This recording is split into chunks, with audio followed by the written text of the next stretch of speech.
Rent is throwing money away. You've heard it from your parents, from your teachers, from that one uncle at every family dinner.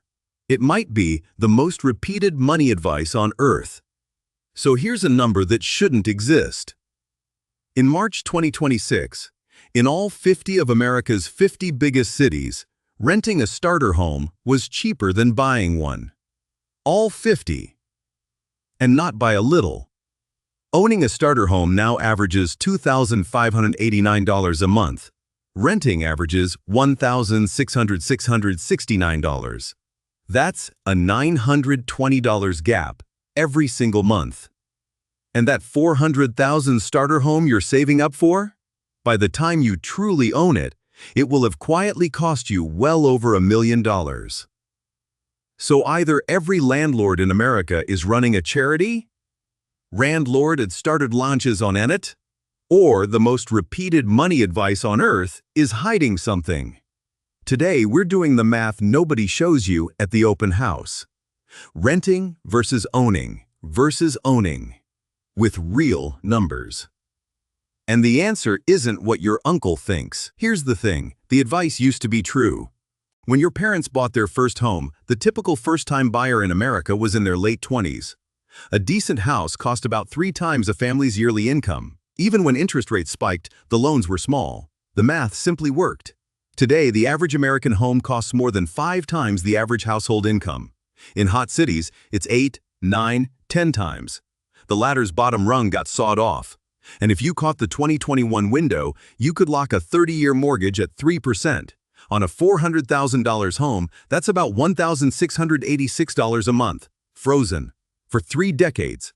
Buy that exact same house today at 6.5% and the payment jumps to $2,528. That's $842 more a month, over $300,000 more across the loan for the same front door, which is why the numbers have gone vertical. The National Association of Realtors just measured the typical first-time buyer at 40 years old. 40, an all-time record. A generation ago, first-time buyers were 40% of the housing market. Today, 21%. The smallest share ever recorded.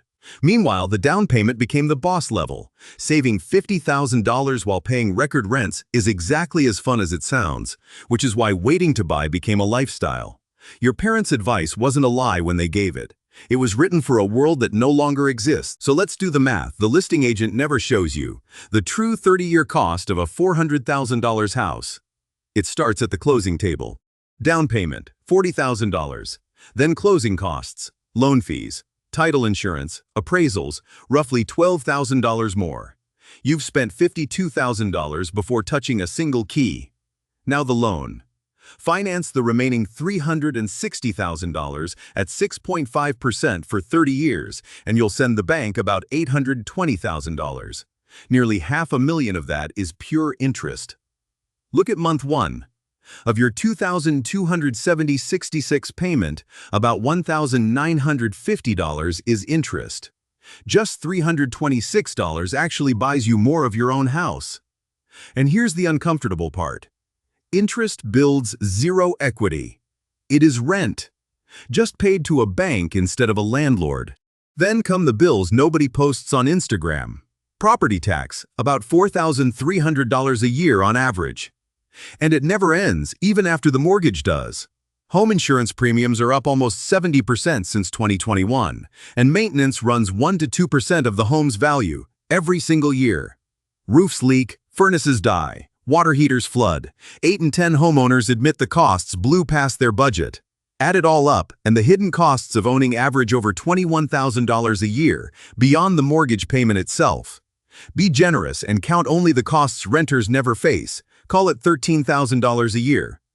Over 30 years, that's another $330,000. Your $400,000 house is now a $1.26 million purchase.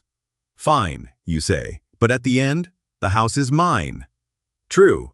So let's talk about what it's actually worth after 30 years. Economist Robert Shiller won a Nobel Prize partly for building the longest home price record in history, American houses, all the way back to 1890. His finding? After inflation, U.S. home prices rose about 0.5% per year.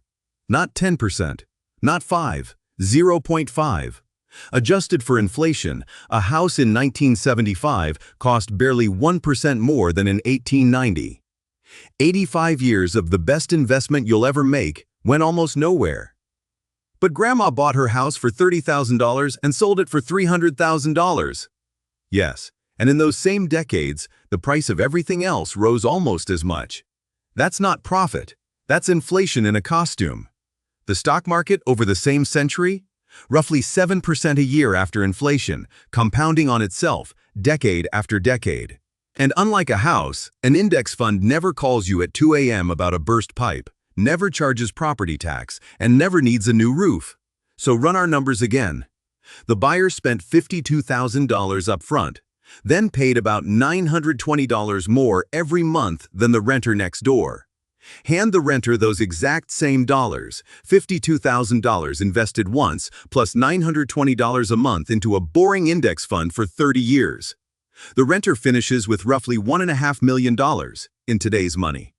The owner finishes with a paid-off house worth about $465,000, minus the 6% realtor fee on the way out. Same dollars, same 30 years. Triple the ending. Case closed for renting, right? Not so fast, because there's one stat the home buying side loves to quote, and it's real. The Federal Reserve measured it. The median American homeowner has a net worth around $400,000. The median renter? About $10,000, 40 times less. If houses are such a mediocre investment, why are the people who own them so much richer? 3 reasons. 1. Forced savings. A slice of every mortgage payment quietly pays down the loan. No willpower needed. It happens whether you're paying attention or not. 2. Leverage. You put down 10% of the price, but you keep 100% of the gains. If the house rises 20%, your $40,000 down payment has doubled. 3. The payment is frozen in time. Rent rises every year, forever. A fixed mortgage payment never moves. Inflation quietly shrinks it while your landlord's invoice keeps growing. But leverage has fine print, and 2008 wrote it in blood. When prices fell, roughly 10 million Americans lost their homes. Leverage doubles your gains and your losses. And remember, a house is one asset, on one street, in one city. If the local factory closes, your investment and your paycheck can sink together. And that renter who ends up with $1.5 million? That only happens if they truly invest the difference. Every dollar, every month, for 30 years straight.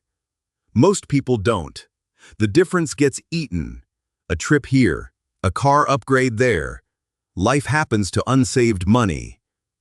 That's the secret. A house isn't a great investment.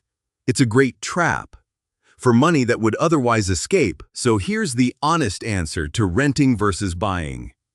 The one that doesn't fit on a bumper sticker.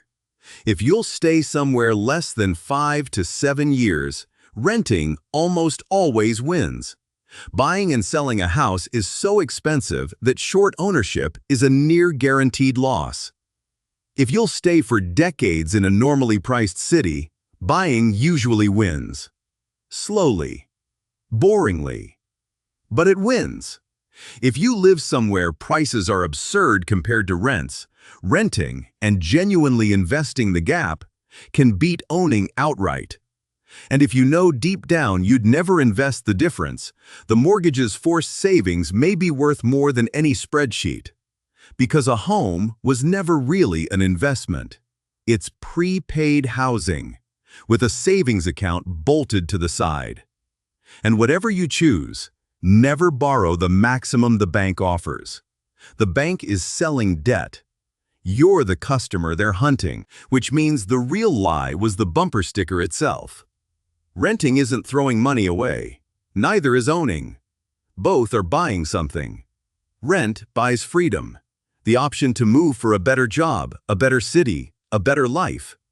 And, if you're disciplined, the greatest compounding machine in history.